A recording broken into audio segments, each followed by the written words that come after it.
What's up, world? I'm Kamal DJ Ma Morel, DJ, entrepreneur, creator, and visionary from Philadelphia.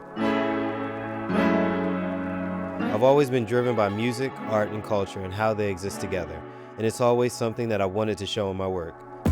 Along my journey as a creative, I've been introduced to incredible artists with unique stories. So I decided to shed some light on these amazing individuals who inspire me and who help to shape contemporary culture. This is In Concert.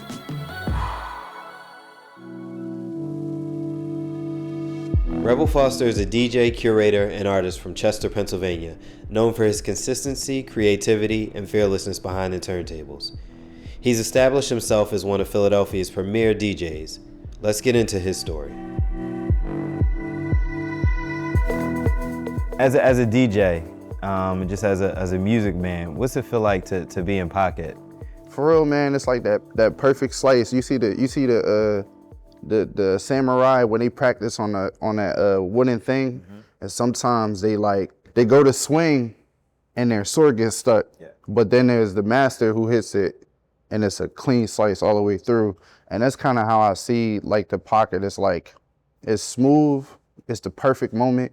It's a state of bliss. And I'm speaking as a DJ who's played 4-hour, 5-hour sets. Getting in the pocket is building that journey. It's getting your foot out the door. So I'm gonna play a jump that makes me feel good and it calms me. And then once I'm calm, I can go for the kill. Yeah, no, I would wholeheartedly agree. I think is really key. Like that first song, I might be thinking about usually how I'm feeling and how I want to just start off. What made you want to become a DJ? I was in marching band. Yeah, the band camp story. Yeah, this is a fun one. So I was in marching band. It's band camp during the summer. I get out of practice, I walk down the street, I hear all this music, like it's booming. Yeah. So I go to the building, it's like it's Unity Center. I said, where's this music coming from? Oh, they got this hip hop program going on. I said, can I go say hi? So I go in there, got my saxophone in my hand, knock on the door. This DJ by the name DJ Koryak opens the door and I'm like, oh, what's this? He's like, oh, this is our T-Mac program. We doing DJ session right now. And I was like, can I come in? He was like, you got to come back at the end of the week. I would go up there every week and I'm learning how to do radio management, audio engineering and stuff like that. I'm learning all this stuff as a teenager and learning how to DJ. So I found a safe space for me to be creative. Yeah. It was just a curious moment that really turned into something that's really fruitful for me at this point. But I also dance. I also had these different layers to me that always complemented music at the end of the day. This is like a ceremony called the cotillion. Yeah, where we had to dress up cocktail, I don't know, ballroom dancing. We had to do ballroom dancing. Yeah. This where the love of breakdancing came in, or no? Nah, actually, I don't know. My grandma and my grandpa were really good hosts. Yeah.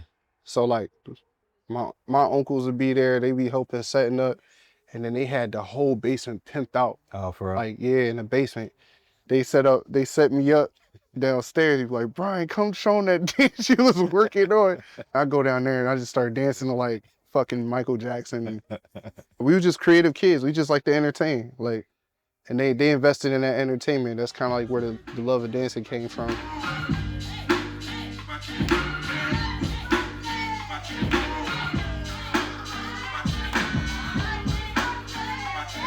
Nearly all of the times and parties that I've seen you DJ, there's always that incorporation of encouraging dance in the dance community, B-boys and B-girls, and what's that, how's that grown, how's that community grown with you, and how have you embraced that? I'm a dancer first, You know what I mean? And playing music, I want to play music I can dance to. Yeah. I have literally I have a connection. I'm tethered to a good beat, bro. It took a while to really find a community that also feels the same thing I feel.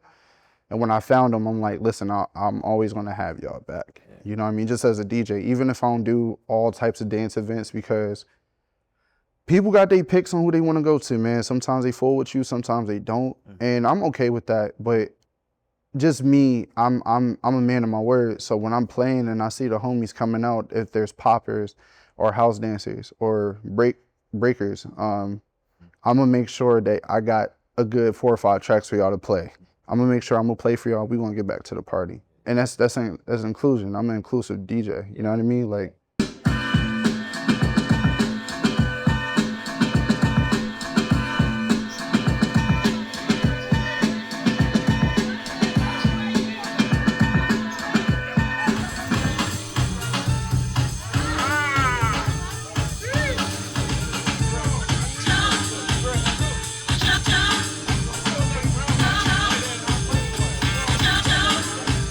What was the transition DJing from the county into other cities, or like Philadelphia, other cities?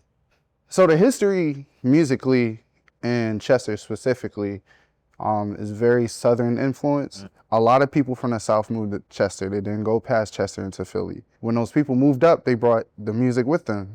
We are very we're bounce enthusiasts. We know a bunch of old classic bounce songs that I can play back home and it will go off. You know, like Hot Boy Ronald.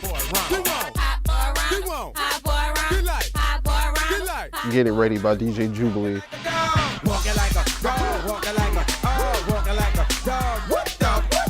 Just different influences, so very ass shaking music. That's what I grew up on. I grew up on street hits and ass shaking music, man. Like for real. Yeah. My goal when I got to Philly was to join Mad Decent. Okay. Shout out to Dirty South Joe. Yeah. I turned 21 and I went to Silk City for the first time. Yeah. And when I went to Silk City, I saw DJ Sonny James and Matthew Law, who went by Fish. Yeah. And it changed my life. The reason why Rebel Foster exists, fuck that shit.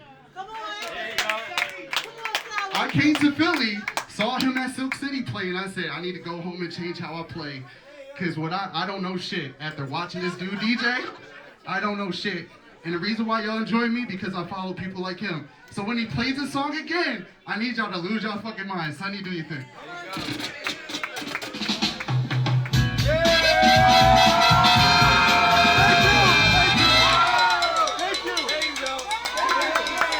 Si, do, re, do, si, do, la, do, re, mi, la, do, si, re, do, si, la, sol, si, la.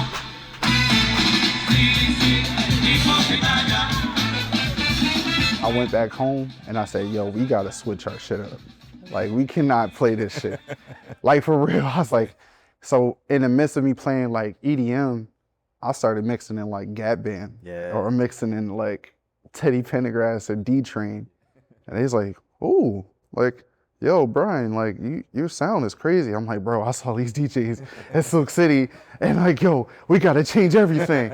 So that's kind of developed a style where I'm incorporating different genres and I'm making it make sense.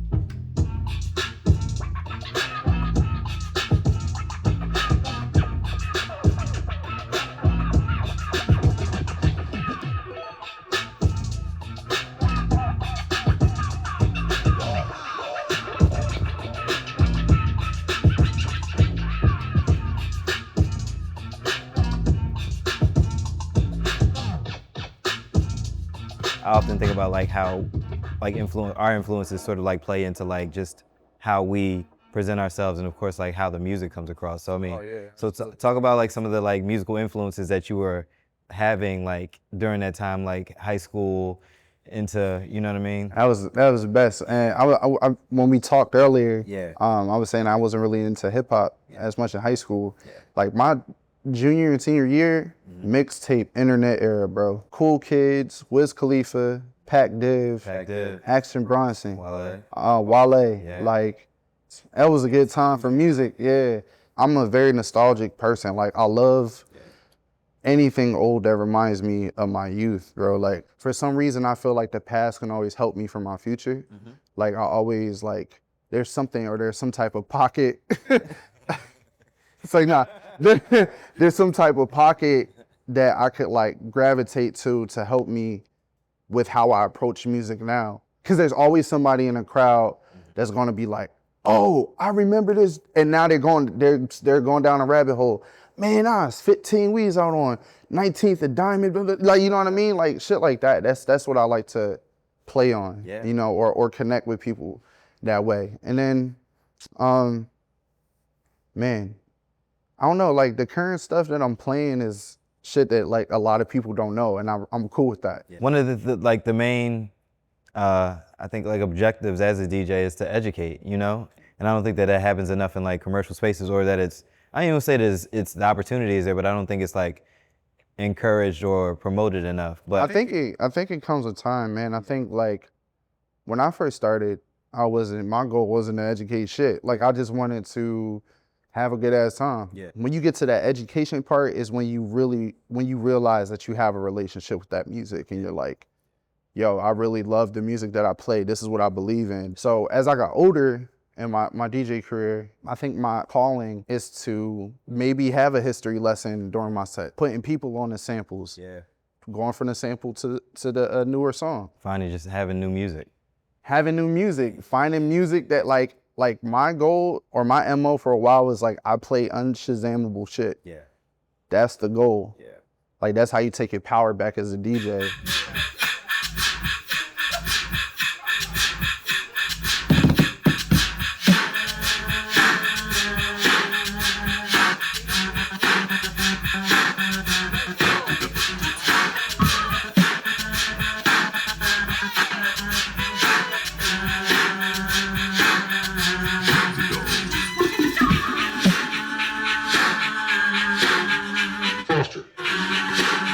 Rebel also uses his talents to give back to his community through his partnership with the Chester Gifted Program. Talk to me about like the Chester Gifted Program. Man, the credit really goes to the homie Chris Rogers. Okay. And Naj B. They both class of 06 from Chester Okay. High. And Chris and Naj are like really intelligent dudes. We ended up staying in contact with each other, always talking about music and always connecting with each other. And we did like a one-off at the Saint. But then it was like, nah, we have to run something back because as a collective, like the message was good. Like the community outreach, the organizations that we partner with, like mission statements, because it's not just, all right, let's raise funds for a party. Nah, let's make sure that people know that we have a safe space to come to, that like women or queer people can come and dance and not be judged and worry about weird niggas doing stuff. Like, and I don't think that would have been what it is now if it wasn't for those two. So Chester Gifted Program is like, we calling ourselves a competitive sound system. But like the competition is like, to me is like challenging other people to make better parties. What I've been asking, just what's the soundtrack to your life sound like? Man, it sounds like Denise Williams, Free, Cool in the Gang, Summer Madness, Other Side of the Game by Erykah Badu, Joe Henderson, who's a jazz artist, Samara Joy. Sounds like Janelle Monáe. It sounds like a bunch of stuff that I'm not playing in the club. Like, you know what I mean? Like, that's my soundtrack. What's the purpose of DJing for you? Or like when it comes to legacy building, or just like leaving behind, or when somebody leaves a Rebel Foster party and it's kind of like, what kind of impression are you trying to leave them with? If you're trying to leave an impression at all, or just like... Yeah, cause I still think I'm in that journey right now, you know what I mean? Yeah. And I think that the purpose really changed, bro. Like I was ready to give this shit up, honestly. And the reason why was because just the woes of like not keeping up sometimes hits me, or feeling like I'm not doing enough because I'm comparing myself to other people, and that's what I had to stop doing. So at a point I was ready to give up, man. I'm thinking like 27, 28, and I went through this series of losses. I had lost 2 people back to back. One of the people that I lost started this crazy ass journey of like really knowing the truth of who my father was. I did 23andMe, did a bunch of digging, found my biological family. Man, I found a guy and found out he was a DJ. Found out my biological father was a DJ. Never met him, passed away 2019. And the purpose changed. Here I am this whole time thinking that I'm trying to build a legacy for my kid, and I'm the legacy kid the whole time. Now I cannot stop. You know what I mean? Like, I can't stop. Like my family who sees me now, I look just like my father, and I do exactly what he loved to do, and it trips him out every time. I'm also in great hopes of traveling and, you know, spreading this good gospel of DJing, like spreading this love through DJing to further parts, man. Like I took a risk and came to Philly, and I could take risks and go elsewhere. You know what I mean? I think I'll be good. I'm also grateful to Philadelphia for my conditioning as a DJ. Like Rebel Foster is without a doubt a Philly DJ.